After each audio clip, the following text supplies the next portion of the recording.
चरणों में मेरा शत शत नमन, शत शत नमन, शत शत नमन। गुरुवर, प्रश्न पूछने के पहले मैं 1 मिनट आपका समय लेना चाहूँगी, क्योंकि कल मैं थीम पार्क देखने गई थी।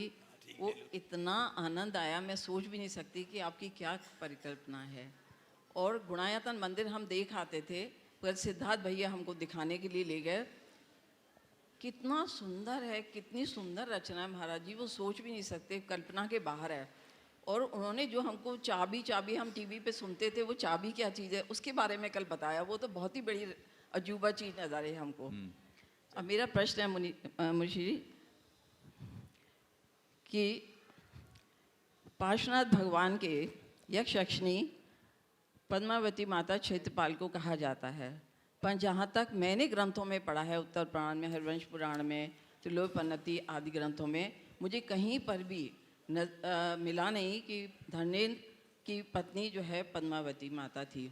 वो व्यंतर देवी हैं, वैसे भी वो भुवनवासी देव हैं। तो इसके बारे में थोड़ा आपका स्पष्टीकरण चाहूँगी।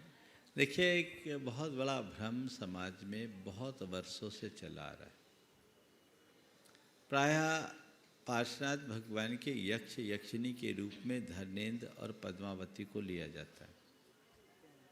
सबसे पहली बात तो हमें ये देखना चाहिए कि आगम के अनुसार यक्ष किस निकाय के देव हैं और धर्मेंद्र किस निकाय का देव है। यक्ष व्यंतर देव है और धर्मेंद्र नाग कुमार जाति का भवनवासी देव। नाग कुमारों के इंद्र को धर्मेंद्र बोलते हैं। तो ये दोनों की निकाय में ही अंतर है, दोनों एक समान नहीं है।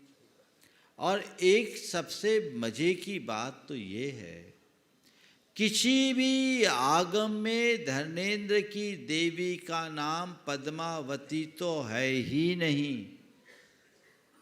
चाहे त्रिलोकपन्नति देख लीजिए, चाहे उत्तर पुराण देख लीजिए, चाहे राजवार्तिक देख लीजिए, सब जगह कुछ जगह धर्मेंद्र की देवियों का नाम लिखा है, लेकिन उसमें पद्मावती नाम नहीं है, पद्मा भी नहीं है।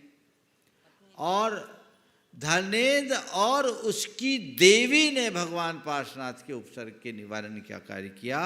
और उसमें एक बात जो ध्यान रखने की है, पार्श्वनाथ भगवान को न धर्मेंद्र ने उठाया न उनकी देवी ने, जिसको आप पद्मावती कहते हैं, हाथ भी नहीं लगाया।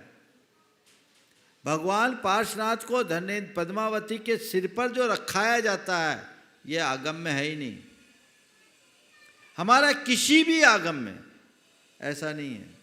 हुआ क्या था, जब भगवान पार्श्वनाथ पर उपसर्ग हुआ, धर्मेंद्र का आसन कांपा, वह अपनी देवी के साथ प्रकट हुआ और धर्मेंद्र ने पार्श्वनाथ भगवान के ऊपर नीचे फलामंडल फैला लिया। इसका सबसे प्राचीन स्रोत आचार्य समंत भद्रकृत स्वयंभू स्तोत्र में मिलता है। बृहत् फलामंडल मंडपे नियम स्फुरत तलित पिंगरुचोपसर्गिनम जुगुः नागो धरनो धराधरम विराग संध्या तलिदम बुधो यथा। जैसे संध्या काल में सब तरफ लालिमा फैल जाती है, इसी तरह धर्मेंद्र ने अपने फना मंडल से पूरे आकाश मंडल को ढांक लिया, बितान तान दिया। और उसकी देवी ने उनके ऊपर वज्र दंड लेकर छत्र रखा। और इसका एक अंकन एलोरा की गुफा में मिलता है। 8वीं-9वीं शताब्दी की वो प्रतिमा है। पार्श्वनाथ भगवान ध्यान में मग्न है, खड़े हैं। कमठ का जीव उन पर उपसर्ग कर रहा है। धर्मेंद्र और उसकी देवी दोनों उनके चरणों में नत है। और धर्मेंद्र ने अपना फना मंडल फैला लिया है और पद्मावती, जो उसकी देवी, पद्मावती नहीं, उसकी देवी दंड वज्र दंड युक्त छत्र लेकर उनको तान रही है। और वो छत्र चूंकि भगवान ऊपर है और ये नीचे है, तो तिरछा है, बड़ा कलात्मक तरीके से। वो चित्र भी मेरे पास है, जिन्हें देखना है मैं दिखा सकता हूँ। अब महाराज जी साक्षात देख कर आए, बता रहे गुफा नंबर 16 में। तो ये चीज़ें समझना चाहिए। इसलिए अब बहुत सारी चीज़ें हैं जैन परंपरा में प्रविष्ट हो गई, प्रकार के कर्म कांडों के रूप में उनको करते हैं, लेकिन उचित नहीं। मुझे तो बताया गया, मैं तो कहीं गया नहीं, खुद हुम्मच पद्मावती में पार्श्वनाथ भगवान के देवी के शीश पर नहीं है, ऐसा मुझे बताते हैं। सही है, मैं गया नहीं हूँ। हुम्मच पद्मावती में बोलते पार्श्वनाथ भगवान अलग हैं, उन देवी के शीश पे नहीं है, नहीं है ना। तो ये चीज़ें सोचो। तो ये चीज़ें अब होने लगी बाद में अंकन, इसका आगम से कोई संबंध नहीं।